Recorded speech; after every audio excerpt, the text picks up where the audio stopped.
Assalamualaikum warahmatullahi wabarakatuh. Terima kasih sudah mampir di sini. Beberapa waktu yang lalu, sebagian dari kita baru saja merayakan Hari Raya Idul Adha.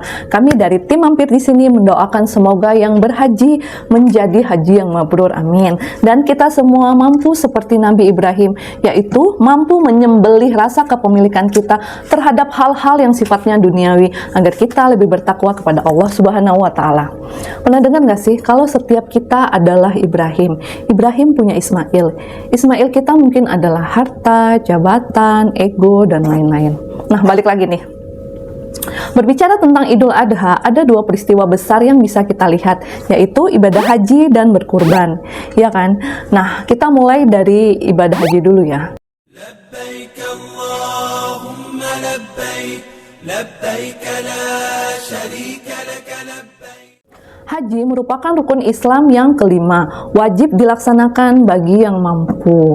Rukun haji terdiri dari, nah ini dia, sebagian ulama ada yang mengatakan 5 dan sebagiannya lagi ada yang mengatakan 6. Apa saja itu? Yang pertama ada ihram. Rukun ini adalah niat dan tindakan memasuki keadaan khusus yang disebut ihram, di mana seorang jemaah haji membatasi diri dari melakukan beberapa tindakan tertentu yang biasanya diizinkan. Ihram dimulai dengan memakai pakaian khusus dan berniat untuk melakukan haji.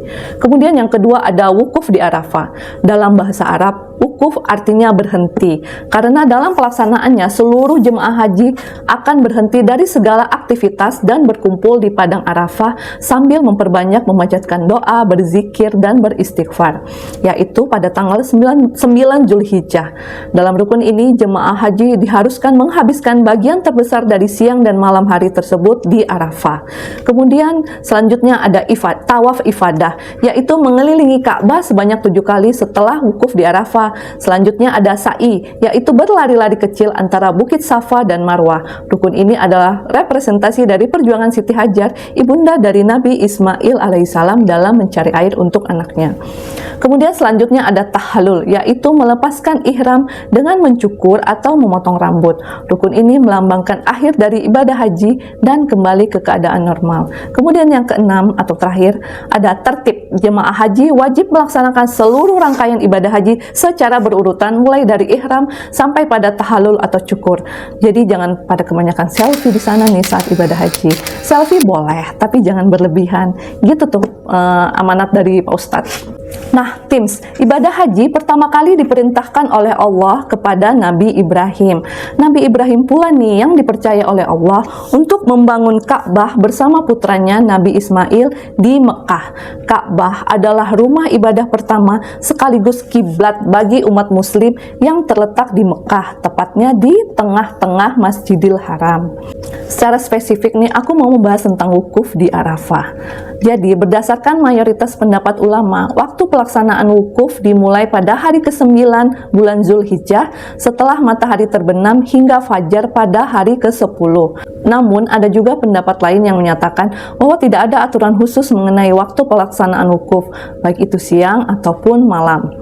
Namun, bagi jemaah haji yang melakukan wukuf pada waktu siang, mereka diminta untuk tetap berada di Arafah hingga matahari terbenam atau waktu maghrib. Nah, bagi umat muslim yang tidak wukuf, maka disunahkan baginya untuk berpuasa atau dikenal juga dengan puasa Arafah.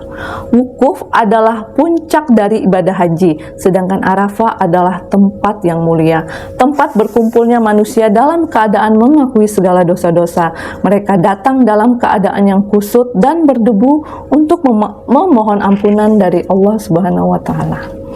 Rasulullah Shallallahu Alaihi Wasallam memerintahkan kepada seseorang untuk bersuruh, haji adalah wukuf di Arafah. Siapa yang datang di Arafah pada hari nahar, malam sebelum fajar terbit, dia terhitung melakukan wukuf.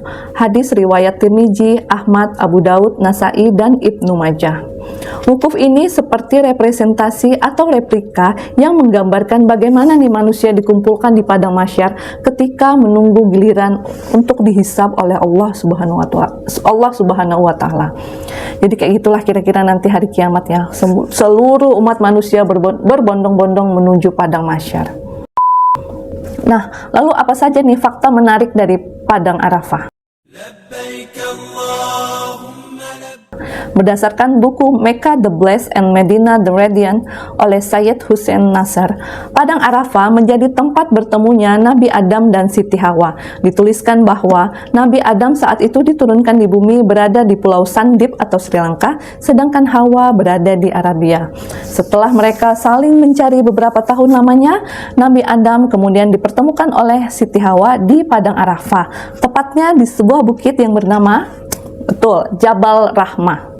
Nabi Muhammad SAW juga menyampaikan khutbah wida atau khutbah perpisahan kepada umat Islam pada tahun terakhir beliau sebelum wafat. Kemudian terdapat masjid di Padang Arafah yang bernama Masjid Namirah. Kabarnya masjid ini hanya dibuka pada saat pelaksanaan wukuf saja, jadi hanya setahun sekali. Oke, setelah membahas haji, kita beralih ke kurban. Secara singkat sejarahnya, Nabi Ibrahim yang sudah berusia lanjut berdoa nih memohon kepada Allah agar diberikan seorang anak. Lalu lahirlah Nabi Ismail, anak soleh yang telah lama ditunggu-tunggu oleh Nabi Ibrahim. Ibunda dari Nabi Ismail adalah Siti Hajar. Suatu hari ketika Nabi Ismail telah beranjak remaja, Nabi Ibrahim mendapatkan sebuah mimpi, yaitu untuk menyembelih anaknya. Mimpi itu terjadi berulang-ulang kali. Awalnya Nabi Ibrahim merasa ragu nih dengan mimpi tersebut, tapi kemudian dia meyakini bahwa mimpi itu adalah isyarat perintah dari Allah. Kemudian berkatalah Nabi Ibrahim ini kepada putranya Nabi Ismail, "Hai anakku, sesungguhnya aku melihat dalam mimpi bahwa aku menyembelihmu, maka fikirkanlah apa pendapatmu." Ismail menjawab, "Wahai bapakku, kerjakanlah apa yang diperintahkan kepadamu. Insya Allah engkau akan mendapatiku termasuk orang yang sabar." Quran Surat Asy-Syafa'at ayat 102. Singkat cerita, hingga tibalah saat hari hanya, Nabi Ismail akan disembelih oleh Nabi Ibrahim. Nabi Ibrahim sempat digoda nih oleh setan, namun Nabi Ibrahim melempar setan tersebut dengan batu. Gak gentar keimanan Nabi Ibrahim dan Nabi Ismail. Nih ya, sebelum disembelih, Nabi Ismail ngomong gini sama bapaknya,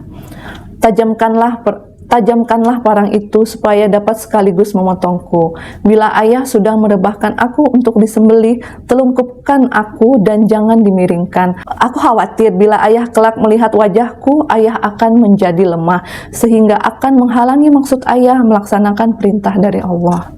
Kemudian dengan hati yang, kayak mana lah menurut kalian rasanya seorang ayah menyembelih anaknya sendiri kan? Nabi Ibrahim ini berusaha menguatkan hati untuk menyembelih Nabi Ismail. Pada saat disembelih itu, tiba-tiba Allah yang maha baik menukar Nabi Ismail dengan seekor domba berwarna putih yang sangat bagus.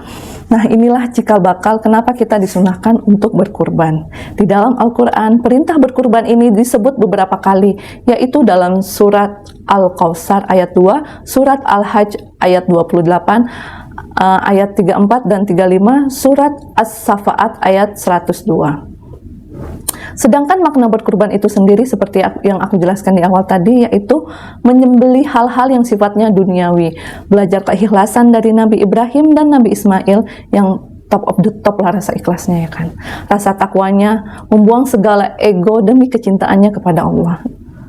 Mungkin ya iman kita nggak selevel dengan Nabi Ibrahim atau Nabi Ismail, tapi kan nggak salah kita mulai dari yang kecil-kecil, misalnya sholat tepat waktu, meninggalkan segala aktivitas untuk sholat. Sholat kira-kira nggak, sholat kan kira-kira nggak lebih dari 15 menit. Mau ngapain wajib? Sedangkan makna berkurban itu sendiri seperti yang aku jelaskan di awal tadi, yaitu menyembelih hal-hal yang sifatnya duniawi, belajar keikhlasan dari Nabi Ibrahim dan Nabi Ismail yang top of the top lah rasa ikhlasnya, rasa takwanya, membuang segala ego demi kecintaan kepada Allah semata.